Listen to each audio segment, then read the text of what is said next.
And so now I would like to show you some slides and discuss in a little bit more detail the supernova explosions and the fabulous light output and the spin-up. So I have to make it quite dark. Make it completely dark. There we go. And so the first slide is simply an artist's conception, don't take this too seriously, of these beams of radio emission. This is then the rotating neutron star. And if the axis of rotation doesn't coincide with the magnetic dipole axis, and if you have these radio beams, which we do not understand how they are formed, then you can see when they rotate how they can sweep over you. Now you may say, well, that's a little bit artificial, because why would the axis of rotation be different from the magnetic dipole axis? Well, that is not an exception at all in astronomy. The Earth itself has a magnetic dipole axis which does not coincide with the axis of rotation. In fact, almost all the planets in our planetary system have a magnetic dipole axis which makes a large angle with the axis of rotation. So that's the rule in astronomy rather than the exception, even though it may not be easy to understand that. And these blue lines then represent magnetic field lines. You will see more of them than you like when you take 802. And here is Jocelyn Bell. Jocelyn Bell was a graduate student under Anthony Hewish in Cambridge, England, and she discovered pulsars. She found in the radio data, which were obtained using a new telescope that Anthony Hewish had built, she found in there periodic signals, pulses if you want to call them. You see some of them here at the bottom, and they were 1.3 seconds apart. And she reported that to Anthony, and Anthony said, well, that gotta be nonsense, of course. I mean, there's not an object in the sky that is going to give us pulses with a separation of 1.3 seconds. So they just assumed that it was caused by an elevator, by maybe milking cow machines or things of that nature, motorcycles. And so they did every conceivable thing to check whether indeed this was a man-made phenomenon. But they could not find anything. And it was Jocelyn, through her incredible brilliance, who was able to convince Anthony that indeed this is an object that is in the sky and that the radiation doesn't come from the Earth. And when they realized that this would be the discovery of not only the century, but of all of mankind, because they said, well, who could possibly send radio beams at us and modulate them with a period of 1.3 seconds? Only intelligent life can do that. And so they called this first object Little Green Man. But just before they published, they discovered this in 1967, by the way, they found a second pulsar which had a slightly different frequency than the 1.3 second period. And so then they realized that it was probably not intelligent life, but that it was an astronomical object. So they gave that second object the name Little Green Man 2, but they abandoned that idea very quickly. Now comes the sad part of the story. In 1974, Anthony Hewish was awarded the Nobel Prize for this discovery.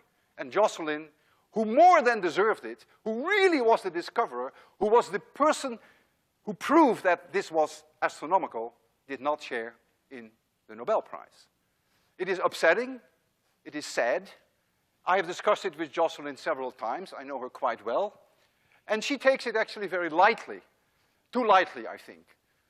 Still people feel unhappy about it. And still, after so many years, the Nobel Prize was awarded in 1974, every time that I think about this magnificent discovery, and I think about Jocelyn, I think about this gross injustice.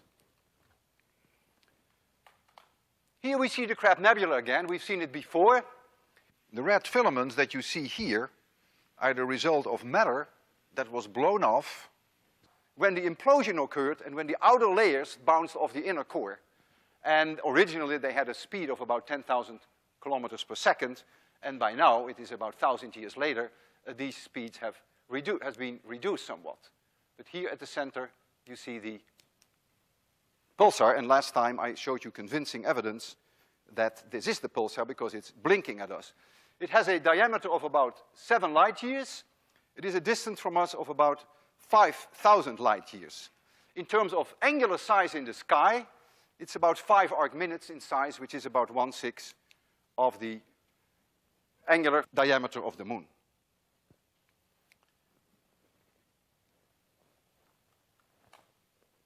This is a drawing, a cave drawing, made by Navajo Indians, and some people have speculated to what extent the Navajo Indians may have seen the supernova in 1054. It's unclear, but it is a possibility.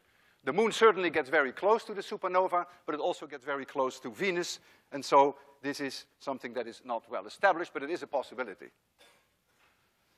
Here you see a galaxy in which a supernova occurred, and when the supernova occurs at its brightest, it can be brighter than all 100 billion stars in the galaxy. That's how much energy is released in optical light. You see that it is at least as bright as the entire galaxy. From this picture to this picture is about 1 year. This occurred in 1972.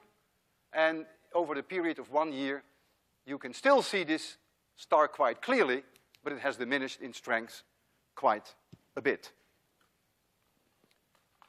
And then a great thing happened in February 1987. On the 23rd of February, a supernova went off in the Large Magellanic Clouds, which is a satellite galaxy to our own galaxy. It's a distance of about 150,000 light years.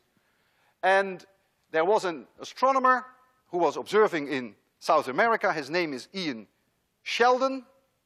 And he left the dome to look at the stars, and he decided to take a pee outside.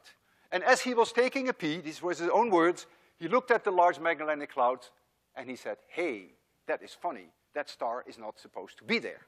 And he was the discoverer of what is now known as 1987A.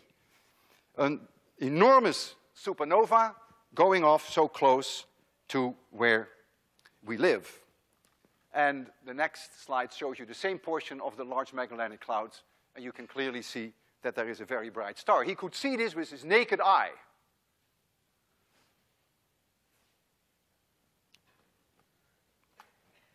This is a picture made by the Hubble Space Telescope of supernova 1987A. The inner ring that you see is the result of matter that was thrown off by the star before it went into supernova explosion. Some 25,000 years earlier, it expelled gas in its equator. This is really a circle, although it looks like an ellipse because of the projection effect. And this ring of matter moved out with a speed of about 8 kilometers per second. And it has a radius of about 8 light months. And so 8 months after the supernova explosion, the ultraviolet light and the X-rays from the supernova caught up with this ring of matter, and they excited it, and it became visible. Before the supernova explosion, this ring was not visible. We are expecting in a few years that the matter itself that was thrown off with a much more modest speed of about 10,000 kilometers per second, that matter will also plow into this ring, and then we expect some real fireworks again.